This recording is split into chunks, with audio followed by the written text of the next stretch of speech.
ایک چھوٹے سے گاؤں کے باہر دریا کے کنارے ایک بوڑھا درویش رہتا تھا۔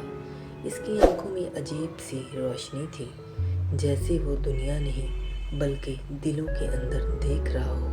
لوگ اس کے پاس آتے، اپنی پریشانیاں سناتے اور واپس جاتے تو ان کے چہروں پر سکون ہوتا۔ ایک دن ایک نوجوان ان کے پاس آیا، ان کے چہرے پر بے چینی تھی۔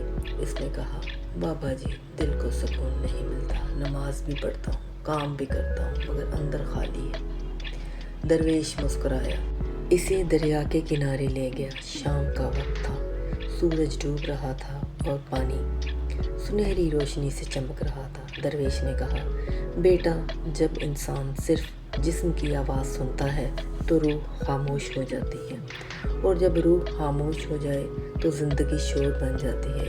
نوجوان خاموش کھڑا رہا۔ درویش نے دریا کی طرف اشارہ کیا اور کہا، دیکھو اس پانی کو، یہ بہتا رہتا ہے تو صاف رہتا ہے۔ روح بھی تب روشن رہتی ہے جب انسان دل کو کینہ، غرور اور نفرت سے صاف رکھتا ہے۔ پھر آسمان کی طرف دیکھ کر بولے، انسان زمین پر رہتا ہے مگر اس کی روح آسمان کی امانت ہے۔ جو اپنے دل کو پاک رکھتا ہے وہ اپنے رب کے قریب ہو جاتا ہے۔ نوجوان کی آنکھوں میں آنسو آ گئے۔ اس نے درویش کے قدموں میں بیٹھ کر کہا، بابا جی، آج پہلی بار لگا ہے کہ میری روح نے میری بات سننی ہے۔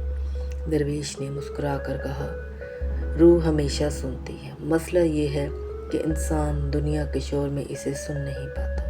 اگر آپ کو ہماری یہ شارٹ ویڈیو پسند آئی ہے اور اس طرح کی ویڈیوز آپ دیکھنا اور سننا چاہتے ہیں تو ہمارے چینل ہانیہ ناول 777 کو لائک کریں، سبسکرائب کریں اور گھنٹی کے بٹن کو دبائیں تاکہ ہماری ہر آنے والی ویڈیو کا نوٹیفیکیشن آپ کو ملے۔ شکریہ، اللہ حافظ۔